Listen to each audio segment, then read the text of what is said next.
Hello everyone. तो अब तक हम बेसिक कंसेप्ट ऑफ केमिस्ट्री से फर्स्ट चैप्टर के 3 लेक्चर कंप्लीट कर चुके हैं, जिसमें फर्स्ट लेक्चर में हमारा केमिकल कॉम्बिनेशंस था। सेकंड लेक्चर में मैंने आपको मोल कंसेप्ट और कुछ डेफिनेशंस बताई थी, atomic mass, molecular mass, gram atomic mass और ग्राम मॉलिक्यूलर मास। ठीक है, छोटा सा इंट्रोडक्शन था। और उसके बाद में हमने पढ़ा था मोल कंसेप्ट। तो मोल कंसेप्ट के बाद मैं आज आपको एक नई जर्नी, नया टॉपिक, फ्रेश टॉपिक की तरफ थोड़ा बताता हूँ, जिसका नाम है भैया, सबसे पहले तो एक रिएक्शन की स्टोइकियोमेट्रिक कोफिशिएंट्स की मैं नॉलेज दे देता हूँ आपको कि what is stoichiometric coefficient of reactions. ठीक है, स्टोइकियोमेट्रिक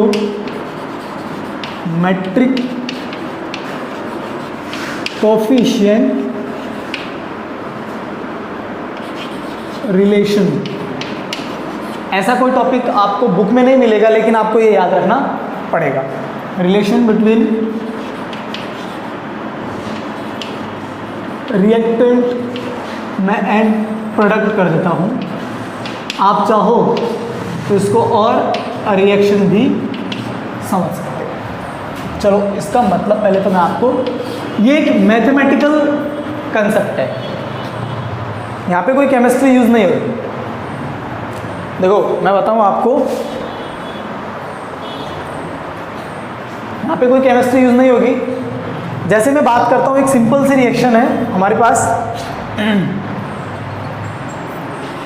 CaCO3 मान लो ब्रेक करके CaO और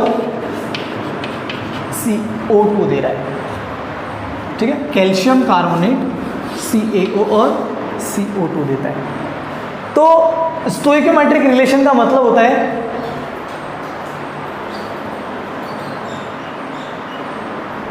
सही है, स्टोइकियोमेट्रिक रिलेशन का मतलब होता है कि यहाँ पर, अब आपको ध्यान से समझना है, ये मैथमेटिकल ड्रामा है। यहाँ पे अगर कोई भी टीचर आपको केमिस्ट्री के लैंग्वेज से समझाता है तो वो कंसेप्ट बैठेगा नहीं।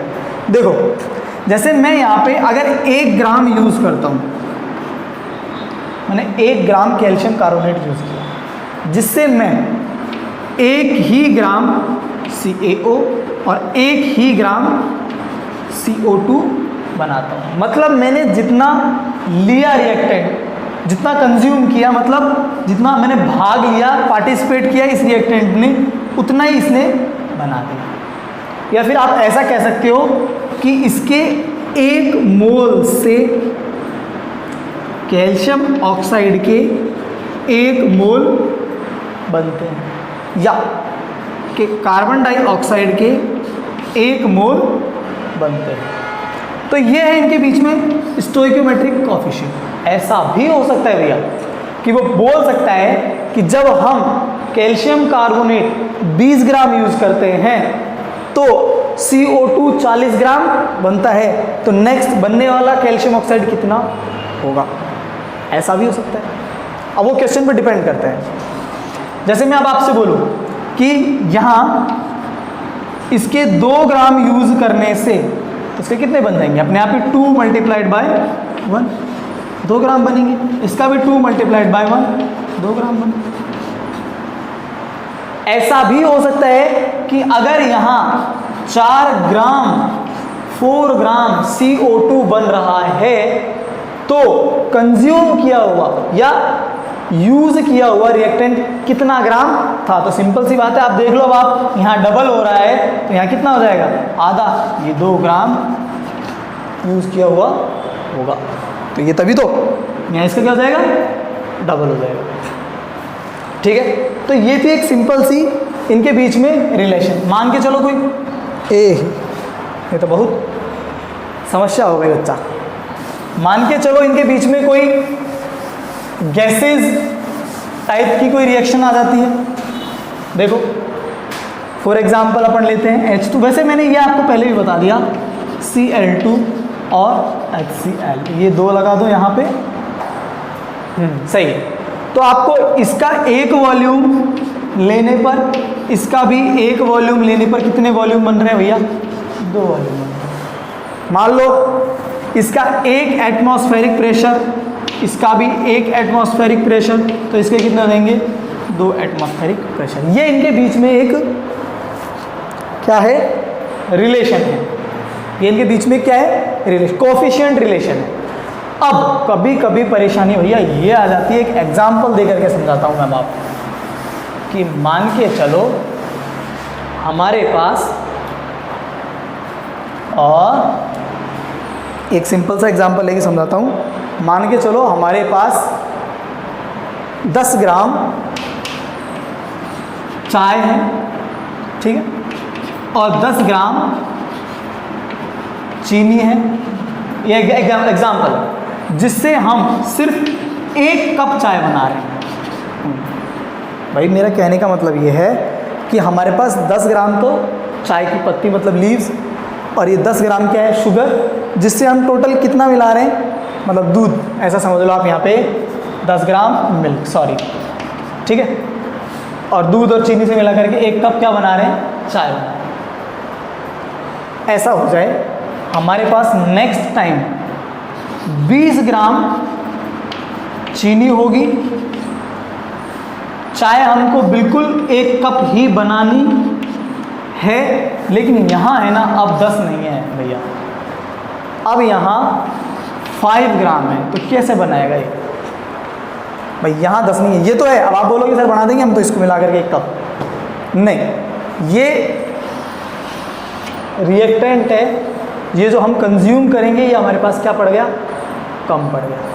मतलब कहने का ये है कि ऐसा रिएक्टेंट जो रिएक्शन में कंप्लीट तरीके से पार्टिसिपेट नहीं कर पाए या फिर अच्छे से कंप्लीट प्रोडक्ट ना बना पाए, उसको हम बोलते हैं भैया लिमिटिंग रीएजेंट। लिमिटिंग मतलब जो लिमिट में है हमारे पास, उसकी जो क्वांटिटी है वो क्या है कम, limiting reagent. The reactant which gives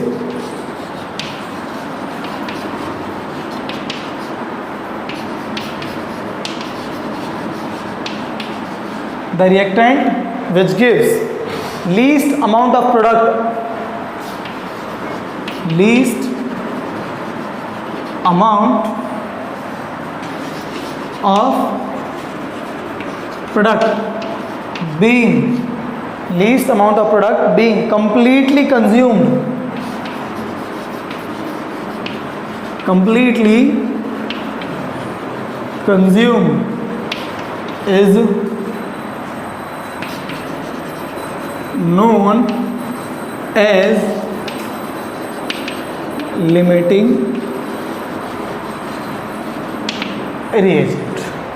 मतलब the reactant which gives least amount of product, ऐसा रिएक्टेंट जो बहुत कम मात्रा में प्रोडक्ट देगा। ऐसा भाई होने को तो 2 होंगे उसमें रिएक्टेंट, हो सकते हैं 2 3 हो, लेकिन कोई उनमें से कोई एक ऐसा होगा जो आपको प्रोडक्ट देने में मुश्किल पैदा करेगा या फिर प्रोडक्ट देगा ही नहीं, आगे रिएक्शन प्रोसीड होगी ही नहीं, मतलब वो कम पड़ जाएगा अपने पास, तो उसकी ज़्यादा मात्रा लानी पड़ेगी आपको, तो उसको हम बोलेंगे भैया लिमिटिंग रीएजेंट।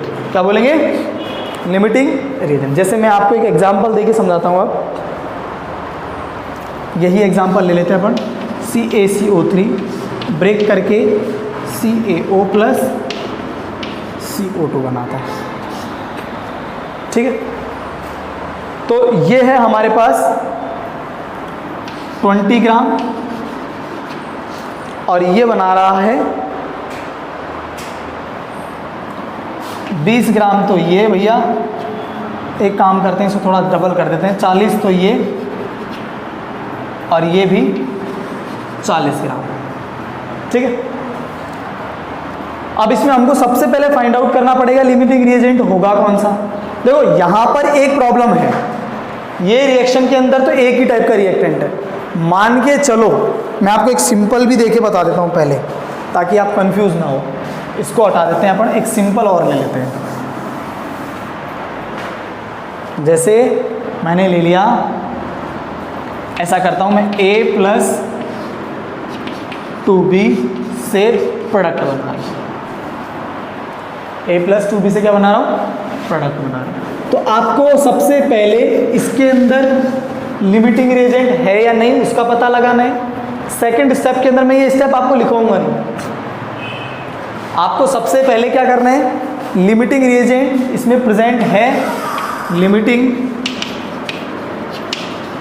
रिएजेंट प्रेजेंट है या नहीं इसका पता लगाना है। फिर लिमिटिंग रिएजेंट कौन है उसका पता लगाना है, और उसके बाद में आपको स्टोइकियोमेट्रिक कोफिशिएंट वाली रिलेशन रख करके इसको सॉल्व करना है कि कौन सा लिमिटिंग रिएजेंट कितना ज़्यादा डालेंगे कि आने वाला प्रोडक्ट बन जाएगा। ठीक है, आपको सबसे पहले क्या करना है, देखो भैया कुछ नहीं है, सबसे पहले आपको मोल्स निकालने हैं रिएक्टेंट्स के, मोल्स ऑफ रिएक्टेंट। मैं ये मिटा देता हूँ।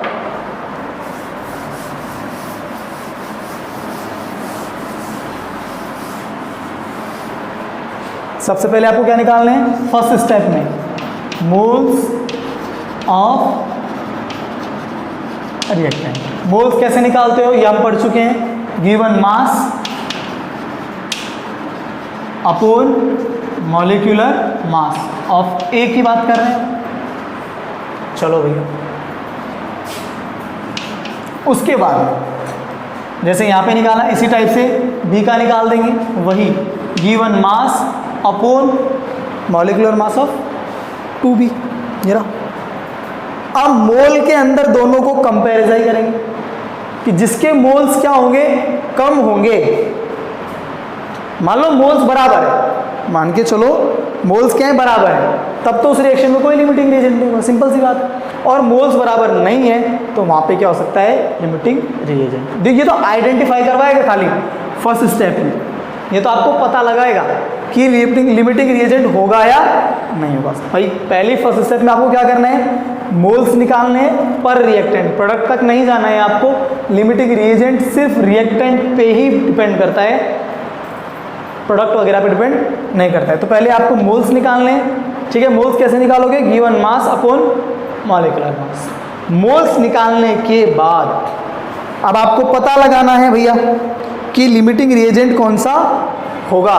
तो उसके लिए आपको सेकंड स्टेप, मोल्स ऑफ, जैसे ए रिएक्टेंट है, A reactant upon stoichiometric coefficient, stoichiometric coefficient of A reactant. मतलब इसके जो मोल निकाले आपने कैलकुलेट किए वो, और इसके आगे जो भी स्टोइकियोमेट्रिक कोफिशिएंट होगा। देखो अगर किन्हीं बच्चों को ये पता नहीं होता कि स्टोइकियोमेट्रिक कोफिशिएंट क्या होता है रिएक्शन में, तो आपको सिंपल सी बात बता दूं, जो भी रिएक्टेंट और प्रोडक्ट के आगे जो भी डिजिट लग जाए, अगर नहीं लग रही है तो एक है, और डिजिट लग जाती है तो वही उसका क्या होता है, स्टोइकियोमेट्रिक कोफिशिएंट। स्टोइकियोमेट्रिक कोफिशिएंट होता क्या है, चलो ये भी बता देता हूँ। स्टोइकियोमेट्रिक कोफिशिएंट होता है जो क्वांटिटेटिव रिएक्शन की क्वांटिटेटिव क्या देता है, आइडेंटिटी देता है कि भाई इसके अंदर इसकी मात्रा इतनी मौजूद है। मैं 2 लगा दूं तो आप बोल दोगे सर 2 मोल्स, ऐसा बोल दो। आप चाहो तो 2 एटम्स, ऐसा बोल दो। आप चाहो तो 2 मॉलिक्यूल्स, ऐसा बोल दो। मान लो आयन से तो 2 या 3 जो भी हैं, इनके आगे जो भी नंबर्स लगे हुए हैं वो स्टोइकियोमेट्रिक कोफिशिएंट होंगे, और वो आपको इसकी क्वांटिटी के बारे में क्या करेंगे, बताएंगे। तो हम कहाँ थे, सबसे पहले मोल्स निकालना है। अगर मोल्स बराबर है तो लिमिटिंग रिएजेंट रिएक्शन में नहीं होगा, पहले आइडेंटिफाई करना है। मोल्स निकालने के बाद में हमको निकाले गए मोल्स, ठीक है, मोल्स ऑफ रिएक्टेंट पर रिएक्टेंट, एक एक का अलग अलग निकालना है। पर रिएक्टेंट का अपॉन स्टोइकियोमेट्रिक ऑफ कोफिशिएंट, उसका डिवाइड करना है। जैसे यहाँ पे कर दिया तो ये मान के शुड भी मान के चलो आप, सपोज दैट इसका 1 मोल आया, ये भी कितना है, 1 बराबर 1 करेंगे तो ये मान लो 0, मान लो ऐसा होगा नहीं, वैसे 0 नहीं आएगा। और मान लो इसका निकालते हैं तो इसका मान के चलो, इसका आता है मोल 2b के लिए समझो 1 इसका आ गया, और 2 इसके क्या है, स्टोइकियोमेट्रिक कोफिशिएंट, तो ये आ जाएगा 0. इन दोनों में से बड़ा कौन होगा भैया, 0 और 0.5 में देखो 0.5 तो बड़ा तो ये होगा छोटी वैल्यू के, तो जो वैल्यू छोटी होगी कब, सेकंड स्टेप में जो वैल्यू क्या होगी, छोटी होगी, वही क्या होगा, लिमिटिंग रिएजेंट होगा। और लास्ट थर्ड स्टेप में आपको क्या करना है, stoichiometric calculation. Last third step में आपको स्टोइकियोमेट्रिक कोएफिशिएंट की रिलेशन से न्यूमेरिकल को क्या करना होगा, सॉल्व करना होगा। ठीक है, अब आपको मैं एक न्यूमेरिकल करवाता हूँ पहले। हाँ, तो अब हम एक न्यूमेरिकल करवा देते हैं आपको। ठीक है,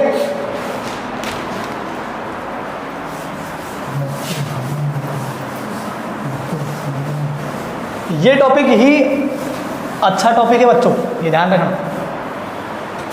इसके अंदर मैं आपको रिलेशन भी बता दूंगा।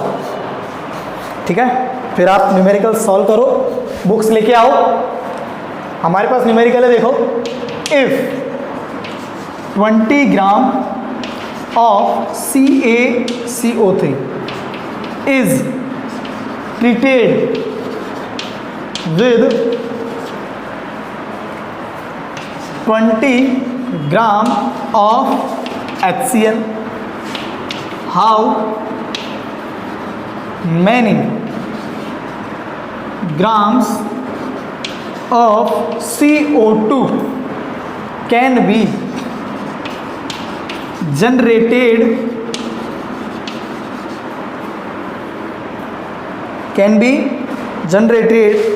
according to following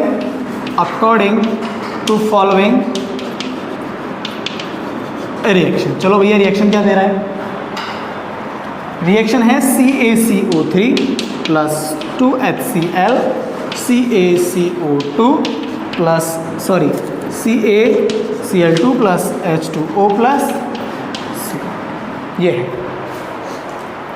तो मैंने आपको देखो इससे पहले भी बताया था, थोड़ी देर से पहले, सबसे पहले मोल्स निकालना है। चलो भैया, मोल्स निकाल लेते हैं। Moles of CaCO3, given mass कितना दे रखा है, 20, टोटल इसका कितना होता है 100, 0.2। चलो भैया, इसी टाइप से मोल्स ऑफ किसके निकालने हैं, याद रखना आपको रिएक्टेंट के ही निकालने हैं भैया, आपको सिर्फ किसके निकालने हैं, रिएक्टेंट के। अब HCl के निकालेंगे, HCl गिवन कितना है, HCl 20 ग्राम। चलो बहुत अच्छी बात है। HCl का आता कितना है मेरे हिसाब से, HCl का जो आता है भैया वो आता है 36.5, और ये इसके अंदर आप जब डिवाइड लगाओगे तो आपको मिलेगा 0.548। छोटी वैल्यू कौन सी है बताओ। तो सबसे पहले ये दोनों अलग अलग हैं, तो ये पता लग गया कि इस रिएक्शन में लिमिटिंग रिएजेंट क्या है, प्रेजेंट। ठीक है, फर्स्ट स्टेप में मैंने क्या किया, मोल्स ऑफ ईच रिएक्टेंट। ठीक है भाई, मैंने सबसे पहले एक एक रिएक्टेंट्स के क्या निकाले हैं, मोल्स निकाले हैं। ठीक है, उसके बाद में अब देखो मैं इसको मिटा देता हूँ, मोल्स निकालने को यहाँ लिख देते हैं हम। CaCO3 के मोल्स आए हैं हमारे पास 0.2 और HCl के मोल्स आए हैं हमारे पास 0.548। तो इस बात से इन दोनों को लेकर के ये तो पता चल गया कि यहाँ पे लिमिटिंग रिएजेंट है। अब इन दोनों में से कौन सा है ये पता लगाना है। तो मैंने आपको जस्ट अभी थोड़ी देर पहले बताया, इसका पता लगाने के लिए आपको क्या करना पड़ेगा, इसका पता लगाने के लिए आपको moles of CaCO3 upon stoichiometric coefficient, मैं देखो शॉर्ट में लिखूंगा भैया, ऑफ CaCO3 मोल्स कितने आए 0.2। स्टोइकियोमेट्रिक कोएफिशिएंट कितना है, यहाँ एक ही तो है भाई, यहाँ पे एक है, तो ये आंसर आएगा आपके पास 0.2। चलो बहुत अच्छी बात है। इसी टाइप से moles of HCl upon stoichiometric coefficient of HCl, moles कितने आए 0.548 और स्टोइकियोमेट्रिक कोएफिशिएंट कितना है इसका 2 है। यहाँ ये पॉइंट को हटा दो, आप एक काम करो, यहाँ नीचे लगा दो, ये 2 बार चला जाएगा। ठीक है, तो इसका कितना आएगा 0.5 की समथिंग, 0.5 274। अब बताओ तुम दोनों, या इसमें से और इसमें से छोटा कौन सी वैल्यू है? ये वैल्यू है 0.2, भाई यही तो है। इसमें से और इसमें से 0.2 क्या है? स्मॉल वैल्यू है, और जो कम वैल्यू है मैंने वही बताया आपको। तो यहाँ पे हमारा लिमिटिंग रिएजेंट क्या होगा? लिमिटिंग रिएजेंट हो गया CaCO3। मैं एक बार फिर रिपीट कर देता हूँ आपको। सबसे पहले क्वेश्चन को पढ़ना है, पढ़ने के बाद रिएक्शन लिखनी है, रिएक्शन के बाद पहले मोल्स निकालने हैं, ईच रिएक्टेंट के मोल निकालने के बाद आपको मोल्स में क्या करना है? कंपैरिजन करना है कि कम या ज़्यादा है। अगर बराबर है तो वहाँ लिमिटिंग रिएजेंट नहीं होगा, और कम या ज़्यादा है तो वहाँ लिमिटिंग रिएजेंट होगा। अब कौन होगा? तो moles upon stoichiometric coefficient of each reactant, एक एक का निकाल के देखो। जिसका छोटा होगा, जिसकी वैल्यू कम होगी, लीस्ट वैल्यू जिसकी कम होगी, ठीक है, वो उसका क्या हो जाएगा? Limiting reagent. अब हमको करना क्या है? Stoichiometric coefficient relation. इसको मैंने पहले भी स्टार्टिंग लेक्चर में बताया था, और अब मैं वापस फिर से ये एग्जाम्पल दे करके समझा देता हूँ। देखो,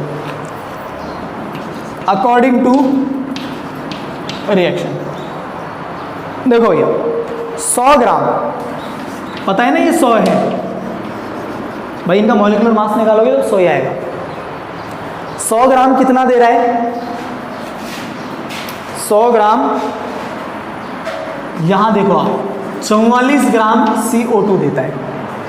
100 ग्राम कार्बन कैल्शियम कार्बोनेट 44 ग्राम CO2 दे रहा है। क्यों? देखो मैं CO2 की बात क्यों करी, यहाँ देखो, how many grams of CO2, ये जो पूछता है वही देना है आपको जवाब। मान लो ये बोलता how many grams of calcium chloride, तो आपको ये दिमाग लगाना पड़ता 100 ग्राम है। क्यों? 100 ग्राम इसका मॉलिक्यूलर मास है।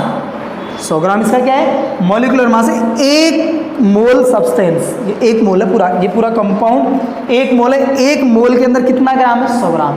जो उसका मॉलिक्यूलर मास है वही उसका मोल होता है, ये हम पहले पढ़ चुके हैं, ठीक है। 100 ग्राम या इसका निकाल लेते, वो इतना देता, या इसका निकाल लेते, वो इतना देता। लेकिन बात किसकी कर रहा है? ये सिर्फ CO2 की बात कर रहा है। तो 100 ग्राम कितना दे रहा है? 44। 100 ग्राम कितना दे रहा है? 44। तो भैया सिंपल सी बात है, 20 कितना देगा भाई? 20 तो 20, मैं लिख देता हूँ, 100 ग्राम्स गिव्स 44 ग्राम CO2। अभी पूछ कर रहा है 20 ग्राम, तो 20 ग्राम्स गिव्स, क्या करोगे? 44/100 इंटू 20। अब ये तो मैथमेटिक्स ड्रामा है, आपकी अगर मैथ खराब है भैया तो कुछ भी नहीं है, ठीक है। क्या करें? ये 20 5 गया, और 5 8 जा 40, अच्छा कितने? 4, फिर 4, 8.8 ग्राम CO2, ठीक है। मतलब हमको कहने का मतलब ये है कि यह 100 ग्राम 44 दे रहा है, तो 20 ग्राम कितनी देगा? 8.8 ग्राम। कम हो गई ना वैल्यू? नहीं समझे? कम हो गई ना वैल्यू? ये 100 ग्राम, यहाँ इसको ऐसे भी कर सकते हैं, ये इतना नाटक नहीं कर सकते, हम इतना ड्रामा नहीं किए बिना भी इस सवाल को किया जा सकता है भाई, एक सिंपल वैल्यू की तरह, मतलब मैथमेटिक्स की तरह, कोई बहुत बड़ी साइंस नहीं है। 100 ग्राम कितना दे रहा है? 44 दे रहा है, मतलब ज़्यादा दे रहे हैं। यहाँ पूछ कितना रहा है? 20 ग्राम ट्रीट कर रहा है कितने के साथ? 20 के साथ। तो कितनी दे रहा है? कितनी देगा CO2? यही पूछा है, CO2 के बारे में पूछा है, इसके बारे में पूछा नहीं है, इसके बारे में पूछा नहीं है, ठीक है। 100 ग्राम मैंने बता दिया, 100 ग्राम 44 दे रहा है। ये 100 ग्राम अगर दिमाग में आपके चल रहा है कि 100 कहाँ से लाए सर, तो यार ये तो निकाल के देख लो। देखो इसका होता है 40, इसका होता है 12, और ये हो जाएगा कितना? 16, 3 जा 48, ये लो, ये हो गए 2 8 10 6 और 40 60, 100 हो गए। तो 100 ग्राम कितना दे रहा है? 44। तो यार 20 ग्राम तो बिल्कुल कम हो गई ना वैल्यू, तो 20 ग्राम तो कम ही देगा ना। तो 20 ग्राम कितना दे दी? 8.8। ये है भैया stoichiometric coefficient relation between reactant and products, या फिर आप बोल सकते हो stoichiometric coefficient relation between reaction इसमें मैंने आपको एक टॉपिक पढ़ा दिया, लिमिटिंग रिएजेंट। मैंने क्या बताया, लिमिटिंग रिएजेंट वो होता है जिसकी मात्रा, जिसकी क्वांटिटी कम पड़ जाए रिएक्टेंट में। ठीक है, तो यहाँ तक आज का लेक्चर हम समाप्त करते हैं, नेक्स्ट लेक्चर में बात करेंगे अब। Okay, thank you so much.